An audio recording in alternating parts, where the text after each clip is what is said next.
culture et sur culture-juive.fr. Radio J. Radio J. Le 10-11. Lise Gutman. Radio J. Les invités de Lise Gutman. Radio J. Raphaël Kleinman, bonjour, merci d'être avec nous ce matin. Alors, Raphaël Kleinman, vous êtes étudiant en droit à la Sorbonne et à New York. Vous arrivez d'ailleurs il y a peu de New York. Vous avez fondé une association qui s'intitule Keep Rising. Et Keep Rising, en fait, en français, comment vous le traduiriez ? Alors, on pourrait le traduire simplement par continue de monter. Oui. C'est le principe de Keep Rising. C'est une association qui a beaucoup évolué au Hachem en 4 ans.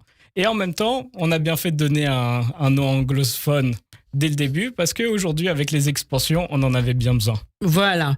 Alors, depuis quand existe Keep Rising ? On va dire que vous êtes très jeune, que vous l'avez fondée avant l'âge de 20 ans, cette association. Qu'est-ce qui fait que d'un coup, on a envie de monter, quand on est aussi jeune, une telle association et pourquoi ? Alors moi, ce que j'ai toujours aimé sont les choses qui se font naturellement. En réalité, c'était pendant le Covid. Une amie, étant donné qu'on était tous à la maison et que Zoom s'est développé, une amie m'a demandé si je pouvais lui donner des petits cours de Torah, des choses que j'avais l'habitude d'étudier. On a commencé à se faire un Zoom à 2, puis à 3, puis à 4. Un jour, on est monté à 80. On a des Rosh Yeshiva d'Israël qui nous ont appelés pour venir dans le Zoom. Et tous les jours, je donnais des cours. Et arrivé au bout de 4 mois après le Covid, j'ai décidé de monter une association pour donner plus de légitimité à ces cours. J'ai monté un bureau, j'ai fait venir des intervenants. Et au fur et à mesure, on a développé divers pôles. Alors, cette association, donc, quels sont ses principaux objectifs ? Alors, notre pôle principal, c'est le pôle de Torah. On fait des cours tous les jours, on organise des cours avec 150 jeunes qui viennent. On a aussi un pôle humanitaire. Qui viennent comment ? Alors, soit en présentiel, soit en distanciel sur Zoom. D'accord. Les 150, c'est surtout en présentiel. On fait venir des rabbinim d'Israël, on organise des gros shiurim. Mais vous-même, vous êtes à New York. Alors, c'est où ? À Paris, à New York, en Zoom ? Alors, de base, c'est à Paris. Oui. Parce que je suis à New York depuis 6 mois approximativement. Et de toute façon, j'ai toute mon équipe sur place, même quand je suis à l'étranger. D'accord. Donc, principalement à Paris et dans les banlieues parisiennes. On a un local à Paris et à Alfortville où on peut faire nos cours. Sympa. Et à côté, on a aussi un pôle humanitaire avec 150 bénévoles. On aide les orphelins, les retraités, les handicapés. On essaye de faire un maximum d'actions. On a envoyé 2 tonnes de colis en Israël juste après le 7 octobre. On a aidé près de 400 familles avec des relogements. Alors, la Torah, l'humanitaire, et comment vous travaillez sur Israël ? Comment vous savez quelles familles ont besoin ? Ça se passe comment, les relais ? Alors, ce qui est génial, c'est qu'on a une équipe directement en Israël. Il y a un Keep Rising là-bas qu'on a monté il y a 2 ans maintenant. Et donc, à partir de ce moment-là, on se fait contacter par des familles. On vérifie notamment leur provenance, les familles du Sud ou du Nord qui avaient besoin de se faire reloger à cause des bombardements. Et on a créé tout un fichier Excel avec des gens qui étaient prêts à prêter leur maison parce qu'ils se trouvaient en France ou dans d'autres lieux. Oui. Et donc, on faisait des relais. On a envoyé depuis la France avec nos équipes 2 tonnes de colis. On les a redistribués dans des bases d'armée, dans des familles en difficulté. On a même monté une boutique éphémère, totalement gratuite pour tous les réfugiés.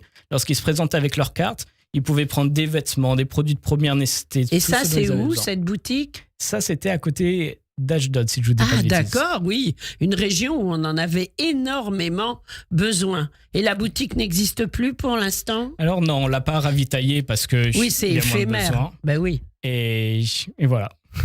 Ah oui, ça fait quand même beaucoup. Vous vous occupez aussi des sans-abri, je crois ? Oui, bien sûr. Régulièrement, malheureusement, on est appelé parce qu'on nous signale des personnes sans domicile fixe ou bien des personnes qui ont des problèmes financiers. Alors, on s'occupe soit de leur amener des repas de Shabbat, soit d'essayer de les reloger, soit de leur donner ce dont ils ont besoin, des aides financières, pour essayer d'aider au maximum. Alors, vous vous occupez également des personnes souffrantes ? Oui. Aussi, on fait des chaînes de Teilim, on a des groupes WhatsApp. Dès qu'il y a un post, on essaye de créer des chaînes, de faire des prières. Même si on ne connaît pas les personnes, on n'a même pas besoin de vérifier. Les prières, c'est toujours bon. D'accord. Alors, vous faites aussi plus léger des Teshuvah et Shidur. De quoi il s'agit ? Alors, on a monté un pôle Teshuvah où les personnes qui veulent faire Teshuvah, qui veulent avoir les outils pour essayer de comprendre mieux la religion. Alors on crée des petits groupes de travail où ils peuvent étudier, où ils peuvent avoir un référent, quelqu'un qui peut leur répondre à leurs questions, toujours sous la supervision d'un rave. Et un pôle Shidur où ceux qui veulent se marier, ils nous appellent. On a des chatranim spécialisés et qui essayent justement de mettre les jeunes en contact. Exactement. Voilà. Religieux et pas religieux ou tout le monde? Religieux et pas religieux. Justement, on fait exprès bien. d'être bien sur tout le monde. Ah, c'est très bien ça. C'est important, bien sûr. Alors, vous avez une filiale à Paris, une filiale en Israël, où ça, Tel Aviv, Alors, Jérusalem, principalement. Jérusalem, et une filiale maintenant à New York. 3 équipes à diriger, des études à continuer. C'est assez énorme. Alors justement, New York, vous en arrivez. On en parlait hors antenne. Donc, vous finissez, vous allez passer le barreau à New York. Hein.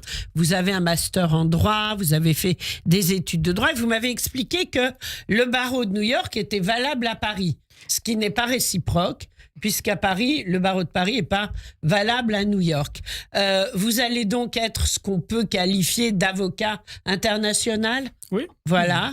Oui, la justice, c'est important pour vous. Vous montez Keep Rising, vous faites des études de droit, vous voulez défendre en étant... Quand on est avocat, on défend.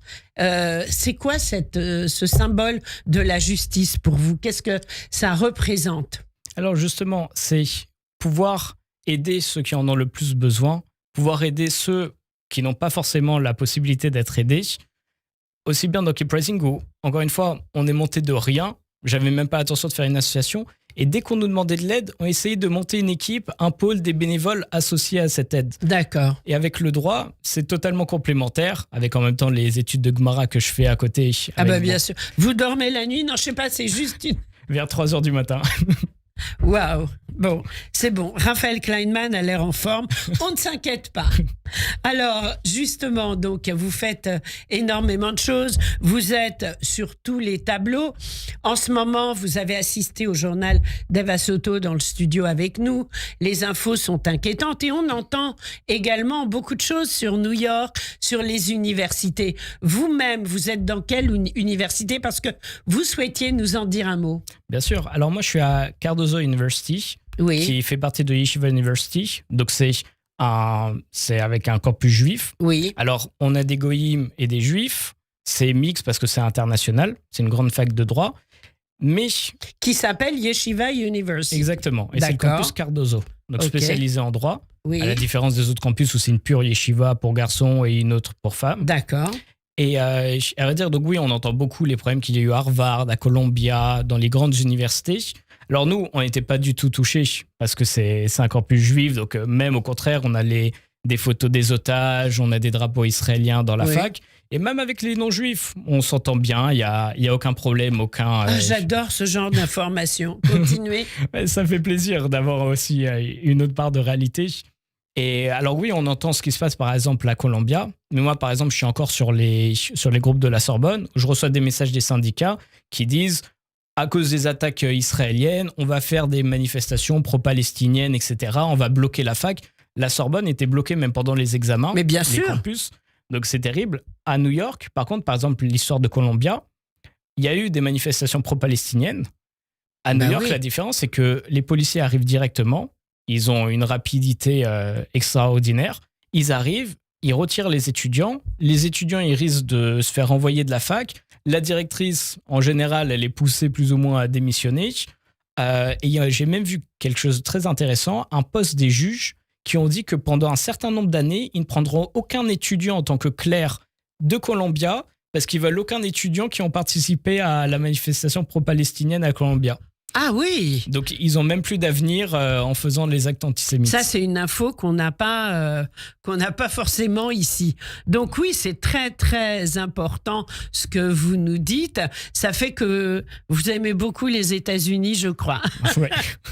Voilà, vous y êtes bien en tant que juif. C'est important de le dire et ça remonte le moral de tout le monde. Alors, Keep Rising aujourd'hui.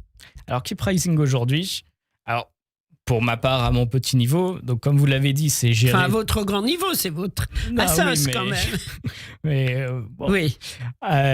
Donc je gère une équipe à la fois en France, en Israël et à New York. C'est pour ça que parfois je me couche un peu tard parce que je gère les décalages horaires pour gérer En les plus équipes de américaines. tout, bien sûr, oui. Et Mais ça va, il a pas trop de cernes, je trouve. C'est bon. pour l'instant, j'ai essayé de me coucher tôt hier. En prévision de l'émission Exactement. sur Radio J, d'accord. Mais c'est génial parce que on a aujourd'hui une force de frappe assez importante. On touche énormément de jeunes et on s'adapte à chaque pays. Ce qui est génial, c'est que on a pu tirer de la culture de chaque pays, de la façon de faire de chaque pays, notamment de New York. J'ai appris énormément de choses là-bas pour monter l'équipe et on s'adapte vraiment au pays. Le Keep Rising, c'est pas un modèle, une template qu'on impose partout pour faire la même chose. Non. J'ai vu qu'à Paris, on peut faire de l'humanitaire. Les jeunes ne sont pas très religieux dans les milieux étudiants, donc on peut les aider. En Israël, ils sont plus religieux. Alors, on va faire en sorte... Mais en Israël, le problème en réalité, c'est que souvent, ils viennent faire l'alias sans leurs parents. Oui, Alors, on fait en sorte de les mettre ensemble, de leur faire des shabbats, de leur redonner une famille, un cocon. d'accord. À New York, en général, ils sont encore moins religieux. Je me suis rendu compte que des personnes étaient juives alors qu'ils étaient en classe avec moi, mais je ne m'imaginais pas du tout qu'ils étaient juifs. On parle d'étudiants internationaux. Et donc, à partir de ce moment-là, on leur a fait mettre les tefilines pour la première fois. Je les ai invités Shabbat à la maison. Je donne des cours de Torah en anglais. D'accord. Et comme ça, au fur et à mesure, on les met ensemble. On leur donne un petit cocon juif, des amis juifs. Et Donc les c'est en autres, fonction de la culture de chaque pays dans lequel Keep Rising existe et vous vous adaptez. Alors est-ce qu'en France, par exemple, vous allez avoir des gros événements de prévus? Alors là, par exemple, je donne une conférence au Centre Flegg. Oui, très bien. Le 3 Quand? x 45, ce mercredi soir. Ah d'accord, Ce mercredi parfait. soir, avec un thème devenir meilleur qui est très inspiré de ce que j'ai pu apprendre aux États-Unis. Parce que ce que j'ai adoré là-bas, c'est que par exemple l'université française à la Sorbonne où j'ai fait jusqu'à mon master, on a tous un tronc commun, on apprend tous la même chose, mais aux États-Unis, on a le choix entre 50 cours. J'ai fait du art law, du startup law, entertainment law, Alors traduisez parce que Oui, tout le monde excusez-moi. ne comprend pas. du droit de l'art, du droit des startups, du droit D'accord. du divertissement. C'est très large et on peut former ce qu'on veut. Et les gens, ils sont derrière nous. Et en réalité, on nous donne tous les outils pour se développer et pour être la meilleure partie de soi-même. D'accord. Et à la différence, c'est que, et c'est sur ça que va être articulé mon cours, c'est que en réalité, on est tous une plante, une graine, mais il faut nous mettre dans le bon environnement pour qu'on puisse grandir. On a tous un super potentiel, mais il faut savoir l'exploiter et dans les bonnes choses, les choses qui nous conviennent. Bien sûr. Donc, c'est une grosse. Finalement, vous avez une vision très élargie du monde dans lequel vous vivez et vous adaptez vos projets en fonction de la société dans laquelle vous les incluez, ces projets. Et si je résume l'idée. Maintenant, si on souhaite rejoindre votre équipe, faire de l'humanitaire, par exemple, à Paris, qu'est-ce qu'il faut faire? Alors, on a des groupes WhatsApp pour. Alors, sur notre site internet, thekeeprising.com. The, T-H-E, Exactement. en un seul mot. The Keep Rising, T-H-E-K-2-E-P-R-I-S-I-N-G.com. Exactement. Dessus, il y a toutes les rubriques humanitaires, Torah. Et en appuyant sur les rubriques, il y a moyen de rejoindre les groupes WhatsApp, de rejoindre des événements pour pouvoir faire partie et profiter de ce qu'on propose. Formidable. Eh bien, écoutez, je sais que vous êtes à Paris jusqu'en juillet, c'est ça? Exactement. Voilà, écoutez, on vous souhaite tout le succès que vous méritez. Puis n'hésitez jamais, Raphaël Kleinman, à revenir vers nous si vous avez des choses importantes, bien sûr, à nous annoncer. Très bonne journée et beaucoup de succès pour Keep Rising. Au revoir. Merci. Radio J, le 6